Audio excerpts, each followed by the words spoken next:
नमस्कार विद्यार्थी मित्रांनो, व्हीके सक्सेस क्लासेस मध्ये आपल्या सर्वांचं स्वागत आहे। आपण बेसिक मॅथ्स सिरीज सुरू केले, जेणेकरून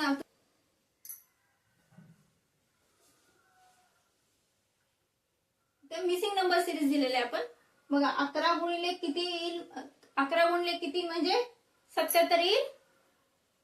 त्यावेळेस काय करायचं, या 11 ने 77 ला भागायचं, किंवा 11 गुणिले 7 म्हणजे 77। 11 7 11 7 77। आता बघा किती गुणिले 15 गुणिले किती म्हणजे 90। 15 7 90। आता बघा किती गुणिले 12 म्हणजे 96 येईल। सांगा बघू लवकर। बरोबर, 12 8 96। आता तुम्हाला पाढेपाठ झालेत ना, पटापटा उत्तर सोडूयात आपण। तुम्ही ज्यावेळेस व्हिडिओ बघत असाल ना, त्यावेळेस माझ्या बरोबर तिकडे लक्ष देऊन बघा किंवा मनातल्या मनात सोडवा।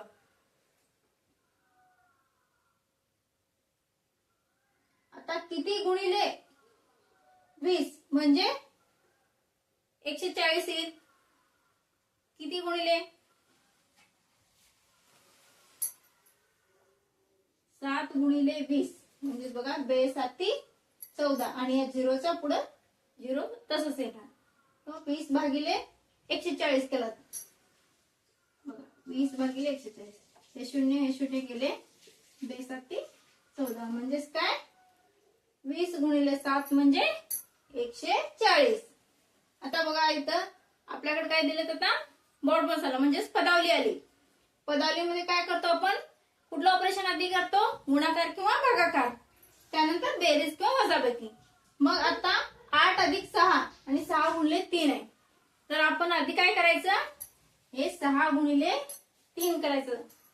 किती येईल, 6 2 12 3 18 अधिक, मग त्याला अधिक 8 करायचं, दोन्हीचा गुणाकार करून अधिक 8 किती येईल 26। 18 अधिक 8 किती 26।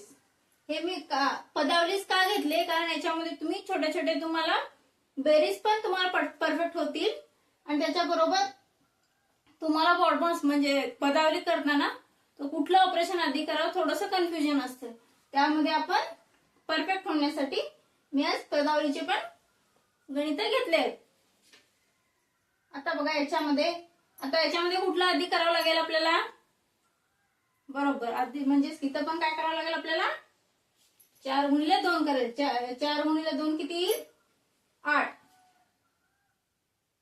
20 वजा 8, 4 2 8, 20 वजा 8 किती येणार, किती येतात 12 अधिक 20 सॉरी 12 अधिक 8 20। आता हे बघा 18 भागिले 3। आता 3 नी याच्यामध्ये पण भागाकार आधी करावं लागेल, मग नंतर बेरीज। 3 नी 18 ला भाग घालायचा, 3 1 3 3 6 18, 6 अधिक 5 किती 11। इथं बघा, इथं पण 4 नी 12 ला भागायचंय, 4 1 4 4 3 12 आणि 7 अधिक 3 किती येणार 10। इथे बघा, इथं पण बोर्ड असेल। आता याच्यामध्ये पण आधी काय करावं लागेल आपल्याला, भागाकार, मग नंतर वजाबाकी। तर 2 1 2 2 5 10, 25 मधून 5 गेले किती येणार बरोबर 20। तर इथं बघा 5 गुणिले 3 याच्यामध्ये गुणिले आणि 5 गुणिले 3 अधिक 6 म्हणजेच काय आपण काय करतो, गुणाकार किंवा भागाकार आधी नंतर ना बेरीज, म्हणून 5 गुणिले 3 15 अधिक 6 म्हणजेच किती 15 अधिक 6 21। इथं बघा 5 नी 30 ला भाग घालायचा, 5 1 5 5 6 30, 6 अधिक 4 10 बरोबर। आता बघा किती गुणिले 17 म्हणजे 68 येईल। 17चा पाडा म्हणा, 17 1 17 2 34 17 1 51 17 4 68। 19 चा पाडा, 19 आणि 38 19 3 57 19 4 76 19 5 95 म्हणजे 19 गुणिले 5 म्हणजे 95. 13 52. आता बघा याच्यामध्ये चुकीचं पद ओळखायचं आपल्याला. आता याच्या हे आपण सगळे पदावली आणि आपले पाडे याची प्रॅक्टिस केली आतापर्यंत. आता कशाची प्रॅक्टिस करणार आहोत आपण? पाड्यांचीच करणार आहोत, पण चुकीचं पद ओळखणार आहोत. म्हणजे जे 11च्या पाड्यात नाही ते पद ओळखायचं याच्यामध्ये. 45 11च्या पाड्यात आहे का? नाही. बघा 11 2 22 11 33 11 44 पाहिजे, पण त्यांनी 45 दिलेत म्हणून 45 चुकीचं आहे. आता याच्यामध्ये बघा 14 2 28 14 त्रिकम 42 44 56 14 5 70 पाहिजे, इथं त्यांनी 65 दिले, त्यामुळं हे चुकीचं आहे. तर बघा इथं काय दिले? 20. 20 वजा 2 केल्यानंतर किती येणार? 18. 18 वजा 2 केलं तर किती येणार? 16. 16 वजा किती आपल्याला खूप पुढचं. आता इथं बघा इथं वजा 2 केलं, तिथं वजा 2 केलं, आता पुढे पण काय करावं लागेल? वजा 2च करावं लागेल. पण इथं बघा 16 वजा 2 केल्यानंतर किती येतं? 14. पण इथं दिलेत का त्यांनी? नाही, म्हणून 15 हे चुकीचं पद आहे. आता बघा याच्यामध्ये काय दिलेत? 12चा पाडा दिलेत. बघा 12चा पाडा म्हणा. 12 1 12 12 2 24 12 तर किती येत आहे? 36. पण 36 दिलेत का नाही? 35 दिलेत. म्हणजेच काय? हे पद चुकीचं आहे. 12 2 24 12 3 36 12 4 12 5 60. आपण असंच का करतोय? कारण जेणेकरून माझा उद्देश एवढाच आहे, तुम्हाला पाडे पण पाठवायला पाहिजे, पण आणि वेगळं काहीतरी शिकण्याचा आनंद यायला पाहिजे. तर आता तुम्ही काय करणार आहात की हे जे आहे ते तुमच्यासाठी होमवर्क असणार आहे, आणि हे सोडवून याचं उत्तर तुम्हाला कमेंट बॉक्स मध्ये सांगायचंय. तर आपण आता काय करूया? वर्ड प्रॉब्लेम्स म्हणजेच काय? शाब्दिक उदाहरणे सोडवूयात. शाब्दिक उदाहरणे पण ज्यावेळेस शाब्दिक उदाहरणासाठी काय महत्वाचं असतं? तर तुमचं आकलन म्हणजेच काय? समजण्याची शक्ती. तुम्हाला किती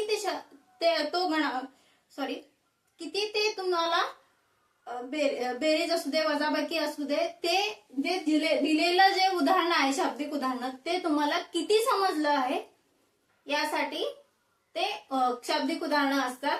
त्याच्यावरूनच तुम्हाला गणितावरती तुमचं किती पकड आहे.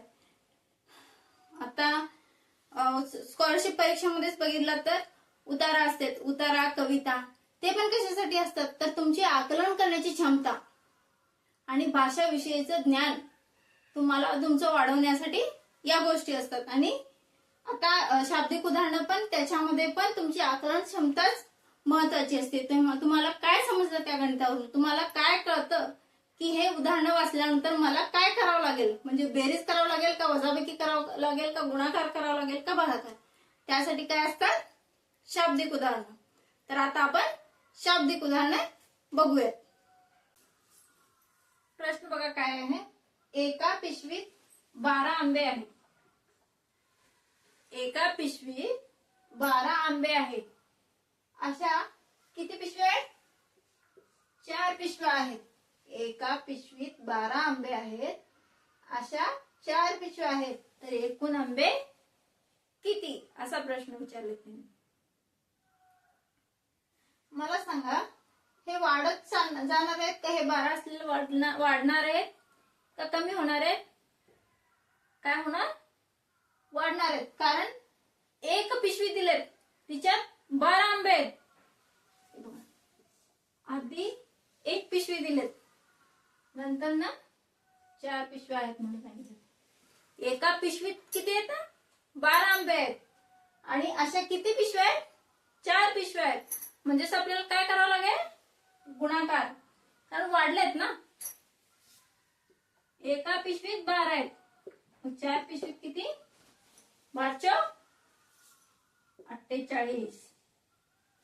म्हणजेच आपल्याला गुणाकार करावा लागतो इथं, कारण एका पिशवीतले 12 आंबे सांगितलेत त्यांनी. अशा 4 पिशव्या आहेत म्हणून आपल्याला गुणाकार करावा लागेल इथं. आता इथं बघा, एका वर्गात 45 विद्यार्थी आहेत. त्यापैकी 18 विद्यार्थी खेळायला गेले. किती विद्यार्थी आहेत? 45 विद्यार्थी आहेत. त्यापैकी 18 विद्यार्थी खेळायला गेले. तर वर्गात किती विद्यार्थी उरले? 45 एकूण किती आहेत? 45 विद्यार्थी आहेत. त्याच्यातले आता समजा तुमच्याकडे 5 चॉकलेट आहेत आणि त्याच्यातले तुम्ही 3 चॉकलेट तुमच्या मित्राला दिलात. मग ते कमी झाले, तुमच्याजवळचे चॉकलेट कमी झाले का वाढले? कमी झाले. म्हणून आपण काय करतो? वजाबाकी करतो. कारण आपल्याला 45 विद्यार्थीमधून 18 खेळायला गेलेले विद्यार्थी काढलं तर उरले किती हे शोधण्यासाठी आपल्याला काय करावं लागेल? वजाबाकी. म्हणून 45 वजा 18 याला आपण काय, हे 8 पेक्षा लहान आहे म्हणून याला 15 कन्सिडर करतो. 15 मधून 8 गेले किती होतात? 7 आणि हातचे आले 1 म्हणजे 3 मध्ये गेले 2 म्हणजे एकूण विद्यार्थी किती? 27 विद्यार्थी. आता बघा, एका मुलाकडे 36 चॉकलेट आहेत. एका मुलाकडे 36 चॉकलेट आहेत. तो ती 6 मित्रांमध्ये कसा वाटतो? समान वाटतो. प्रत्येकाला किती चॉकलेट मिळतील? एका विद्यार्थ्याकडे, इथे विद्यार्थी किती? फक्त एक मुलगा आहे, त्याच्याकडे किती आहे? 36 चॉकलेट आहेत आणि त्याला त्याच्या 6 मित्रांना म्हणजे त्याचा बर्थडे असेल त्यामुळे तो काय करेल? आता 6 मित्रांना तो चॉकलेट वाटेल. आता सगळ्यांना त्यांनी चॉकलेट नुसतं वाटलं नाही, त्यांनी काय समान वाटणार आहे. समान वाटणं म्हणजेच काय करावं लागेल आपल्याला? बरोबर, भागाकार करावं लागेल. कारण आपण वाटणी करतोय 6 भागामध्ये. भागामध्ये वाटणी, 6 भागामध्ये वाटणी करणार आहोत. म्हणजेच काय? भागाकार. म्हणून 36 भागिले 6 म्हणजे 6 1 6 6 6 36 म्हणजे एका मुलाला किती चॉकलेट मिळतील? 6 चॉकलेट मिळतील. तर पुढचा प्रश्न बघा, काय म्हणले? एका दुकानात दररोज 25 पेन विकले जातात. एका दुकान किती आहे? एक आहे आणि तिथं दररोज 25 पेन विकले जातात. 3 दिवसात किती पेन विकले जातील? एका दिवसात 25 पेन विकले जातात. तर आपल्याला 3 दिवसात किती विकले जातात हे शोधायचे आहे. म्हणजेच काय करावं लागेल आपल्याला? एका दुकानात दररोज 25 पेन, मग 25 पेन एका दिवशी विकले जातात. आपल्याला 3 दिवसाचं काढायचं आहे. म्हणजेच काय करावं लागेल आपल्याला? वाढलेत ना 25चे पैसे, आता वाढणार आहेत. 3 दिवसाचं काढणार आहेत म्हणजेच वाढणार आहेत. म्हणून काय करावं लागेल आपल्याला? 25 गुणिले 3, 25 त्रिका 75, 75 उत्तर आलं. 75 पेन 3 दिवसात विकले जातील. आता बघा, रियाकडे 50 रुपये होते. रियाकडे किती रुपये होते? 50 रुपये होते. तुम्हाला जर जास्त जर थोडंसं तुम्हाला कळत नसतील असं, आता तुम्ही वाढलं, हे बेसिक, याच्यावर तुमचं कॉन्सेप्ट तुम्हाला क्लिअर करायलाच पाहिजे आता तुम्ही. कारण आता कसं, आता तुम्ही थोडेसे मोठे झालात त्यामुळं हे जे किंमत असणार आहेत ना आता ते वाढवून देणार. कारण आता तुम्ही थोडेसे मोठे झालात म्हणून. पण तुमचे बेसिकच स्ट्रॉंग करायचे आहेत मला. तेवढ्यासाठी मी हे जे व्हॅल्यू आहेत ना, हे जे किमती आहेत ते छोट्या छोट्या घेते. हो, त्यानुसार तुम्हाला पटकन म्हणजे कॅल्क्युलेशन करायला पटकन येईल, सोपं जाईल. जर याच्यावरती तुमचं पकड आलं, तुम्हाला परीक्षेत कितीही मोठं गणित देऊ द्या, तुमची आकलन क्षमता वाढणारच आणि तुम्ही ते तिथं करून येणार आणि बरोबर उत्तर देऊन येणार. आता मला या प्रश्नाचं फक्त मी सांगेन तुम्हाला, या प्रश्नाचं उत्तर मला तुम्ही कमेंट मध्ये द्यायचे. रियाकडे 50 रुपये होते. रियाकडे, आता समजा तुमच्याकडेच, रियाच्या जागी तुम्हाला ठेवायचं आणि म्हणायचं माझ्याकडे 50 रुपये होते. त्यामधले म्हणजे तुम्ही त्यामधले 27 रुपये खर्च केलात. त्यामधले 27 रुपये तुम्ही खर्च केलात. आता तर तुमच्याकडे आपण, कारण रियाच्या जागी तुम्हाला ठेवलंय त्यामुळे तुमच्याकडचे 50 रुपये होते त्यामध्ये तुम्ही 27 रुपये खर्च केला. आता तुमच्याकडे म्हणजेच काय तिच्याकडे किती रुपये उरले हे सांगायचं. म्हणजेच आपल्याला काय करावं लागेल, बरोबर वजाबाकी करावं लागेल. तर याचं उत्तर मला कमेंट मध्ये द्या. जर व्हिडिओ आवडला तर लाईक, शेअर आणि चॅनलला सबस्क्राईब करा आणि तुमच्या मित्रांना शेअर करा.